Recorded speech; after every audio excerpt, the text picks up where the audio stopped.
আলাইকুম। আজকে আপনাদেরকে এমন একটি ভিডিও দেখাবো যে ভিডিওটা দেখে আপনারা সবাই আতঙ্কিত হয়ে যাবেন। তো একটা গান মনে করলো প্রথমেতেই, যে সৃষ্টির সেরা মানুষ কেন মাদারচোদ হয়ে যায়, কেন মাদারচোদ হয়ে যায়।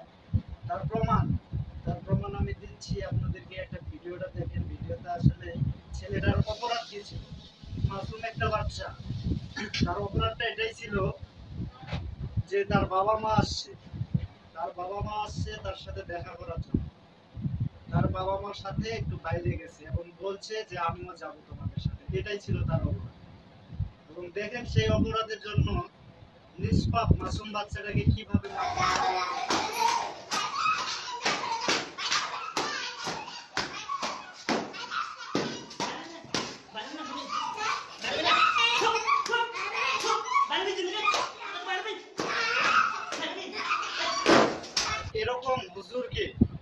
এরকম হুজুরকে আসলে জুতা পিটা করার দরকার, নাইলে তো তারা ঠিক হবে না। এদেরকে ইচ্ছা মতো জুতা পিটা করতে হবে। আর একজন হুজুর, মাদ্রাসার হুজুর, সে একটা শিশু বাচ্চাকে ধর্ষণ করে কিভাবে দেখেন এবং ধর্ষণ করার চেষ্টা করছে। দেখেন, আপনারা ভিডিওটা দেখেন। ভিডিওটা দেখলে আসলে সবকিছু বুঝতে বারবার আমাদের গোলটি হয়ে যায়। হ্যাঁ, ওই রেপ করছে করেছেন আর চেষ্টা করার চেষ্টা করে। হ্যাঁ, সেজন্য এলাকার লোক জানে তাকে ধরে। মেয়েটাকে আবার ভয়ও দেখাইছে।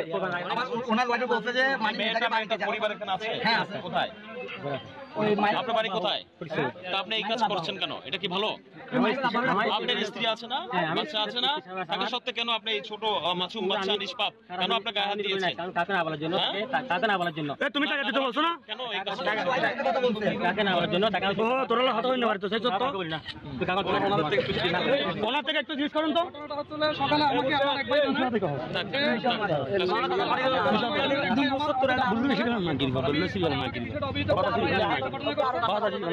ঘটনাটা পরিপ্রেক্ষিতে থাকেন। আমি অফিসে ছিলাম, আমি সন্ধ্যার সময় আসি। আসার পর আমি এখানকার সামাজিক সংগঠন সেক্রেটারি সাহেবকে জানাই। ওনার মাধ্যমে মেয়েদের গার্ডিয়ানকে একসাথে করার পরে আমরা ওনাকে পরামর্শ দিলাম, আপনারা এই এলাকার সোসাইটির যে সেক্রেটারি আছে ইরফান ভাই, ওনাকে জানান। ওনার মাধ্যমে আপনারা একটা শুরু করেন, যেহেতু এলাকার ঘটনা এবং এই মাদ্রাসাটা এই আবাসিকের ভিতরে, এই জন্য আমরা ওনাকে জানাই। ওনার মাধ্যমে এলাকার সচেতন নাগরিক আসার পরে ওনাকে এই যে ইয়া ভাই, ওনারা একান্তভাবে, লোকমান ভাই, তারপরে মিলন ভাই, ওনারা একান্তভাবে জিজ্ঞেস করে, উনি ঘটনাটা অস্বীকার করে। তৎক্ষণাৎ ইরফান ভাই আসার পরে সবাই যখন ঘটনাটা ওনার উপর সবার সামনে ঘটনাটা স্বীকার করার পরে উনি লিখিত জবানবন্দি দেয় এবং উক্ত ঘটনা উনি নিজ মুখে স্বীকার করেছেন। স্বীকারোক্তিমূলক জবানবন্দি দিয়েছে এবং এই এলাকার সচেতন জনগণ, নাগরিক সবাই এটা দৃষ্টান্ত শাস্তি চায়। আমরা এটা দাবি করি সবার পক্ষ থেকে।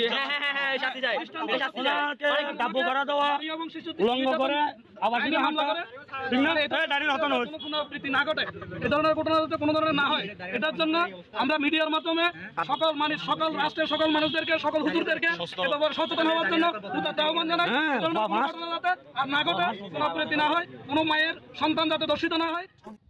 ভাইরা, ভিডিওটা দেখে আসলে কি খারাপ লাগে? এরকম আরো অনেক ভিডিও আছে, ভিডিও সম্পূর্ণটা দেখবেন, না টেনে টেনে দেখেন। আরেকটি ভিডিও দেখেন, গাজীপুরে একটি ঘটনা ঘটছে। মহিলা মাদ্রাসার শিক্ষার্থীকে ধর্ষণ করলেন। ধর্ষণের ঘটনার 4 আসামি গ্রেফতার হয়েছে। পুরোপুরি বিচার শেষ হতে না হতেই গাজীপুরের শ্রীপুর উপজেলার ডেকো গার্মেন্টস সংলগ্ন কিন্তু একটি ধর্ষণ চেষ্টা ঘটনা ঘটেছে একজন হুজুর কর্তৃক। তিনি একটি কওমি মাদ্রাসায় শিক্ষকতা করছেন বেশ কিছুদিন যাবত। এই হুজুরকে আটক করেছে জনতা এবং তিনি স্বীকারোক্তি দিয়েছেন। তিনি তাকে দেখানোর চেষ্টা করছি। কারা ধরলো আপনাকে? আমার কেউ ধরে নাই। মেয়ে তার বাবার মামার কাছে গিয়ে কইছে। ঘটনা কি ছিল?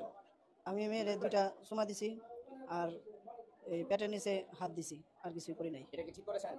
জি না, ভুল করছি। আপনার কি বিচার হওয়া উচিত? জি। মাদ্রাসা হুজুরে কইছে কি দুটো চুমা দিছি। চুমা দেওয়ার লক্ষণ দেখছেন, এর আবার কিভাবে কইছে যে চুমা দিছি, কতটুকু নিচে নামছে। আরেকটি ভিডিও দেখেন, 11 বছরের শিশুকে কিভাবে ধর্ষণ করে। বয়স কিন্তু খুব একটা বেশি না, 11 বছর। সে এখন আসলে শিশু, তাকে কিভাবে ধর্ষণ করে? সে কি মানুষ নাকি জানোয়ার? আপনারা কমেন্টে বলে দেবেন।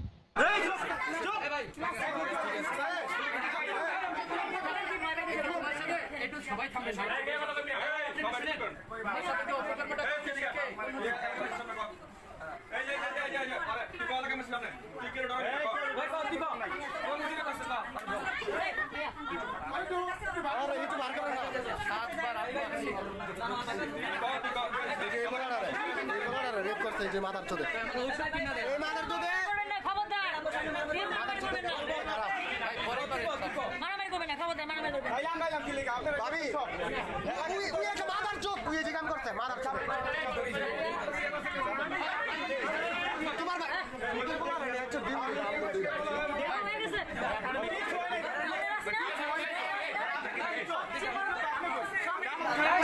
আরেকজন হুজুর কত সুন্দর দাড়ি রাখছে এবং কি চুল রাখছে, সুন্দর দাড়ি সুন্দর চুল, সে জাহান্নামের ভয় দেখিয়ে 11 ছাত্রীকে কিভাবে দর্শন করে।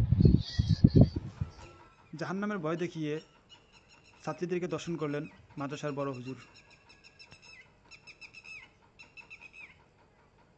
হুজুরের কথা শুনে ফরজ না শুনলে গুনাহ হবে, হুজুরের কথা না শুনলে জাহান্নামে যেতে হবে, এমন আরও নানা ধরনের ফতোয়া দিয়ে গত 3 বছরে মাদ্রাসার 11 ছাত্রীকে দর্শন করেছেন নারায়ণগঞ্জের ফতুল্লাহ বুইগড় এলাকা দারুল হুদা মহিলা মাদ্রাসার প্রতিষ্ঠাতা ও প্রধান শিক্ষক মুস্তাফিজুর রহমান, যাকে বড় হুজুর নামে পরিচিত।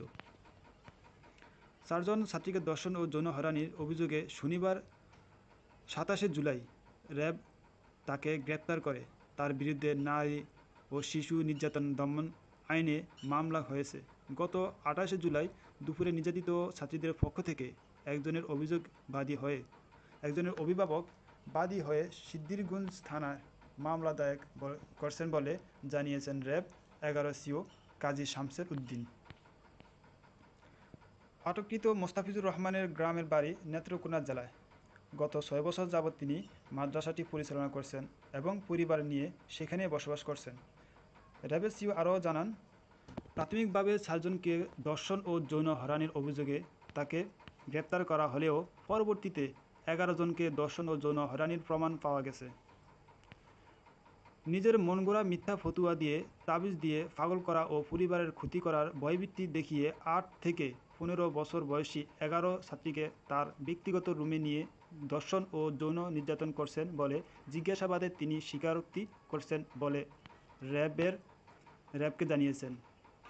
নিজের নিকট আত্মীয় এক শিশু ছাত্রীকেও সে এইসব কৌশলে অবলম্বন করে ভয়ভীতি দেখিয়ে দর্শন করছেন। র্যাবের সিও আরও জানান, মুফতি মুস্তাফিজুর রহমান একটি ভুয়া হাদিস শুনিয়ে এবং সে হাদিসের উদ্ধৃতি দিয়ে ছাত্রীদের বোঝাতেন যে অভিভাবক সাক্ষী ছাড়াও বিয়ে হয়। এভাবে সে কয়েকজনকে বিয়ে করছেন এবং সহবাস শেষে তিনি নিজে আরেকটি ফতুয়া জারি করতেন। তালাক হয়ে গেছে এমন ফতুয়া জানিয়ে কোনো একটি অপবাদ দিয়ে ওই ছাত্রীকে মাদ্রাসা থেকে বের করে দিতেন। এই ধরনের বেশ কয়েকটি অভিযোগের কথা তিনি স্বীকার করেছেন। গ্রেপ্তারের পর মুফতি এদেরকে তো আসলে গুলি করে মারা উচিত। আরেকটি ভিডিও দেখেন, একজন হুজুর হয়ে একটা হুজুর সে কিভাবে কাজের মেয়েকে দর্শন করে। ভিডিওটা না টেনে সম্পূর্ণটা দেখেন, তাহলে আসলে সবকিছু বিস্তারিত জানতে পারবেন। গ্রামে জানাজানি হয়ে গেছে, তখন থেকে আমরা গ্রামে থাকতেই পারিনি এবং ওই দাউদ সর্দার উনি হুমকি দিচ্ছে যে আমাদের মার্ডার করবে, এই করবে ওনার নাম বলার পরে। তারপরে উনি হজে চলে যান, যাওয়ার পরে হজ থেকে ফিরে এসে উনি আমাদের পরে অত্যাচার করেন। তিনি জানান, স্কুল ছুটির পর মেয়ে তার সাথে দেখা করার জন্য দাউদ সর্দারের বাড়িতে যেত। সেই সুযোগে নানা প্রলোভন দেখিয়ে তৈরি করে শারীরিক সম্পর্ক। গ্রামের সে মাতব্বার বলে তার আমাদের পারিবারিক ভাবে তার বাড়িতে অনেক দিন ধরে কাজকর্ম করি, কিন্তু 1-1.5 বছর ধরে আমি রেগুলারই কাজ করি। তারপরে আমার এই মেয়েটার উনি এই ঘটনা ঘটাইছে। মেয়েটা বিকালে বিকালে কাজে যায়, আমার সাথেও কাজকর্ম করে মেয়েটা। এবার উনি পান দিয়ে ভাজা টাজা দিয়ে এইভাবে আমার মেয়েটারে এই নষ্ট করেছে। মামলা হয় 20 অক্টোবর। তার 3 দিনের মাথায় কিশোরী যশোরের বারান্দি মোল্লাপাড়া এলাকা থেকে নিখোঁজ হয়। এ ঘটনায় 29 অক্টোবর রাতে কিশোরীর মা বাদী হয়ে কোতোয়ালি থানায় অপহরণ মামলা করেন। অত্যাচার করলে মেয়েটা নিয়ে আমি যশোর পালিয়ে আসি, এসে আমি কেস করি। কেস করার পরে কেস করছি মঙ্গলবারে, উনি ঢাকায় ছিল, ঢাকার থেকে বাড়ি ফিরেছে বৃহস্পতিবারের রাত্রে। শুক্রবারের দিন থেকে আমার মেয়ে নিখোঁজ হয়ে গেছে। অপহরণের 10 দিন পর কিশোরীর খোঁজ পাওয়া যায়। হাসপাতালের শয্যায় কিশোরী জানায়, কিছু মুখোশধারী লোক তাকে অপহরণ করে তার গর্ভের সন্তান নষ্ট করে দেয়। তারা 3 জন মোট ড্রাইভার দিয়ে, এক মহিলা ছিল তার মুখে কাপড় দিয়ে বান্ধা, আর এক পুরুষ ছিল তার মুখে কাপড় দেওয়া, ড্রাইভারেরও। আনুমানিকভাবে 5:30টার দিক সিজার করে। সিজার করার পরে বাচ্চাটা আমার কাছে থাকলে বাচ্চাটার গা থেকে রক্ত নেওয়ার পরে বাচ্চাটার একটা ইনজেকশন জাতীয় খাওয়াই দেয়, দিলেই বাচ্চাটা 4 দিনের দিন রাত্রে মারা যায়। অনুরোধ করি আপনারা যশোরে চলে আসেন। এলাকায় থাকলে অত্র এলাকার যাদের নামে অভিযোগ উঠছে তারা হয়তো আপনাদের উপরে হামলা চালাতে পারে। যশোর কোতোয়ালি থানার ভারপ্রাপ্ত কর্মকর্তা জানান, কিশোরীকে উদ্ধার করে তারা চিকিৎসার ব্যবস্থা করেছেন। ওনাকে উদ্ধার করে আমরা 250 হসপিটাল যশোরে ভর্তি করি, তার চিকিৎসার ব্যবস্থা করি। ঔষধ এবং তার রক্তের প্রয়োজন এগুলো আমরা ব্যবস্থা করে চিকিৎসাপত্র দিয়ে ডাক্তারদের কাছে আমার কেয়ারে আছে এবং আমাদের নারী পুলিশ দ্বারা সব সার্বক্ষণিকভাবে তাকে দেখাশোনা করছি। মামলার তদন্ত কর্মকর্তা জানালেন, তদন্তের ধর্ষণ করার কত টেকনিক কিভাবে কাজে লাগায় দেখেন। মাদ্রাসার ছাত্রীকে অচেতন করে ধর্ষণ। ক্রসিংয়ে সেই সময় আমি যখন বাইরে আইছি তখন এর আগে আমি সেন্টার ফুড খাইছি, বাইরে এসে ও আমাকে হাত ধরে নিয়ে যায়, তারপরে আমার সাথে কি হয় আমি জানি না। আমার মেয়েটা ভবিষ্যতে তার কি হবে, আর তার আমি তো বিষাদি মনে করেন যে ইন্টার সব জানিয়ে গেছে, এখন তার বিষাদি হবে কি। আরেকজন হুজুর মসজিদের ইমাম ইল্লা বিয়ের নামে কি আর বলবো, সে বলে ইল্লা বিয়ে করে মসজিদের সিঁড়িতেই কিভাবে সহবাস করে।